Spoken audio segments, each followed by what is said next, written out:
काही घटना करून टाकली तू काय चाललं लोकांना समजत नाही. लोक म्हणते मला पहिलंच माहीत असतं ना असं होऊनच नसतं त्याला. तसंच म्हणते गवळण ऐशे जरी जाणते यमुना पाणी आणव जाते धरुणी खांबा शिवा जते शिक्षा विते गोविंदा. काही गवळणी गाणे घेऊन यायला लागल्या. पहिली आली दुसरी आली तिसरी आली एक एक यायची. कधी कधी सगळ्याच घेऊन यायच्या. गवळणी गाणं सांगायच्या. एकदा 10-5 गवळणी आल्या आणि सांगायला लागल्या यशोदाबाई तुमचं पोरग फार खोडकर आहे. म्हटले काय केलं माझ्या बाळानं. विनाकारण माझ्या बाळावर तुम्ही आळ घेऊ नका. बाळ सगुण गुणाचे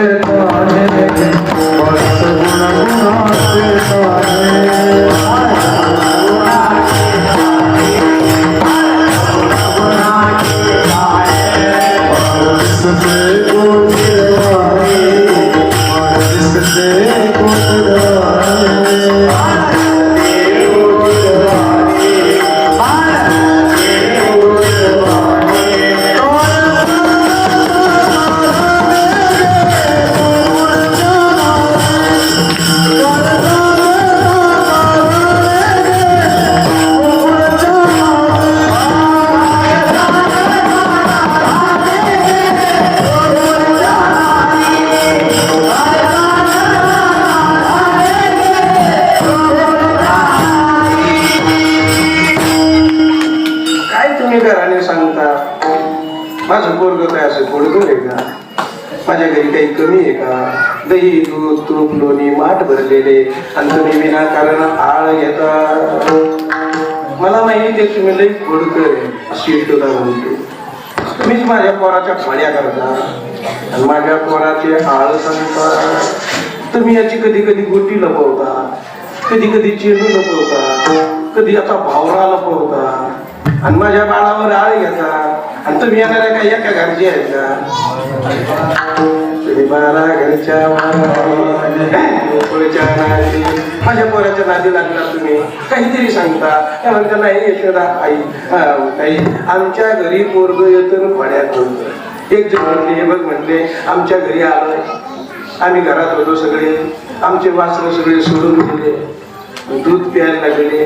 वासराचं पिणं झाल्यावर मग आमच्याकडे आला आणि मग म्हणायला लागला तुमचे वासरं सुटले आम्हाला सांगायला.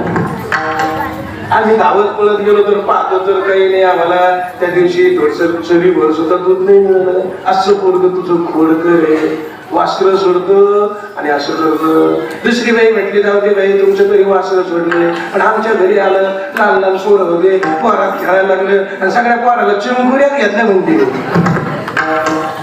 अशा मी भाड्या करतो म्हणते. एकाचं लगत निघलं कोणाला खर्चटलं म्हणजे असं भाड्या काही करतो. दुसरी म्हणली बाई बाई तुमचं तरी पोरायला झालं पण आमच्या तिकडं आलं ना आमच्या गल्लीमध्ये आमचा म्हातारा घातला होता बाहेर. तिथं झोपलेल्या म्हाताऱ्याच्या अंगावर ताकाचा डेराच पडला पाहिजे. देवोनी ताकाचा डेरा फोडला शहरा त्यावेळी. एक जण म्हणायला लागले तो पोरग तो माणसं मारायला निघालं म्हणे. काही भाड्या करते. म्हातारं जगलं बरं झालं.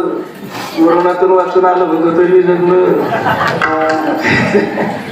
असं त्या गवळणी म्हणायला लागल्या देवाची कृपा म्हणून जगलं म्हणले. दुसरी म्हणायला लागली बाई बाई तुमचं तरी पोरग मारित होतं म्हातारं मारायला निघलं होतं पण आमच्या घरी आलं मी स्वयंपाक करीत होते मला विचारलं कोणाचं घर आहे.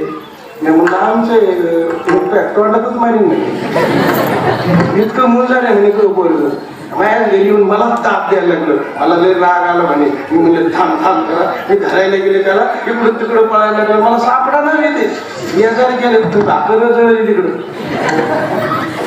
मला काही सापडायला रोज आता सापडे ना पण शेवटी लईच पळायला लागलं. पळता ती चुलीजवळ गेलं. पेटलेलं लाकूड ढणढण पेटलेलं लाकूड हातात घेतलं म्हणे बघ म्हणे आता मायाना दिला लागेल तर काळीच लागेल असं तो वर्ग विचित्र आहे. मलाच माघार घ्यावा लागली. अतिरेक्याच्या पुढे जाता येते का. मलाच माघार घ्यावा लागली. मी गप्प बसले नाही. कृष्णा ठेव खाली शरण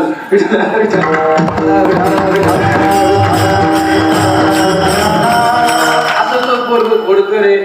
काही करतं लीला म्हणे, आलं की सोयी बोलत नाही, काही लीला करतं, कुठं काय करीन हे सांगतात येत नाही. एक दिवस म्हणले कृष्णाला मला भेटला, मी म्हणलं माझ्या घरी येऊन पाहिलं तुला जरा बांधूनच नाही.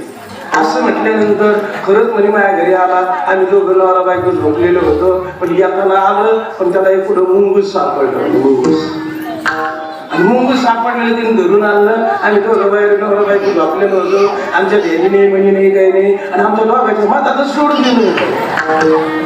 असं ते कुरकुर करायला लागलं, आम्हाला वरपणे घ्यायला लागलं. मी असे चटकन उठले म्हणे, तू काही भान राहिले नाही, अंगाचे कपडे पुढे गेले तेही कळत नाही. संतांचे प्रमाण आहे. संत म्हणतात बाई मला काहीच कळत नाही, मुंगूस घेऊन आलं, अशा अनेक लीला करतोय.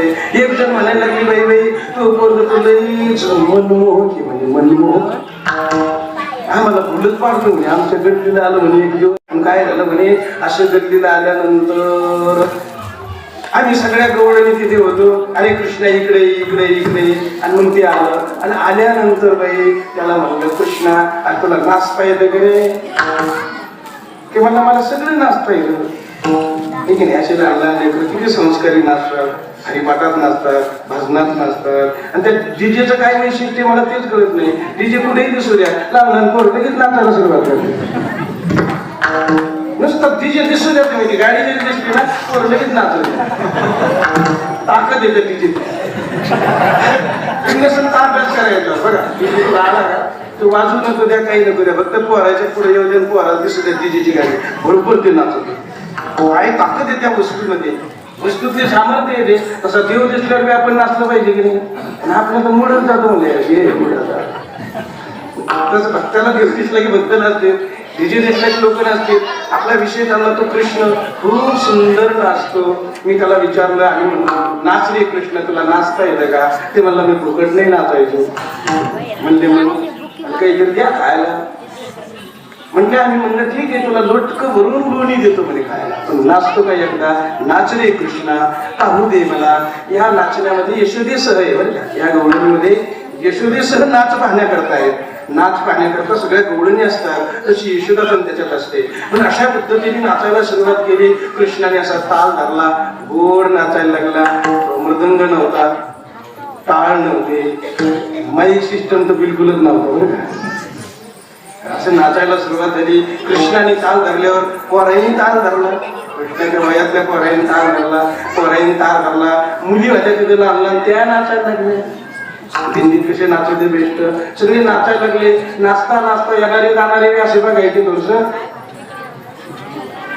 त्यामुळे त्याच्यात येणारे जाणारे लोकांचं कसंच राहतं, त्यातला रस असला की ते बरोबर त्याच्यात इंटरेस्टच घेतं, त्याच्यात शिरतेच होते. फक्त त्याला त्याच्यातली जोडी पाहिजे. कोणत्या विषयात जाऊ द्या, प्रत्येक डावापाशी गेला रंगात आला की भेडाच.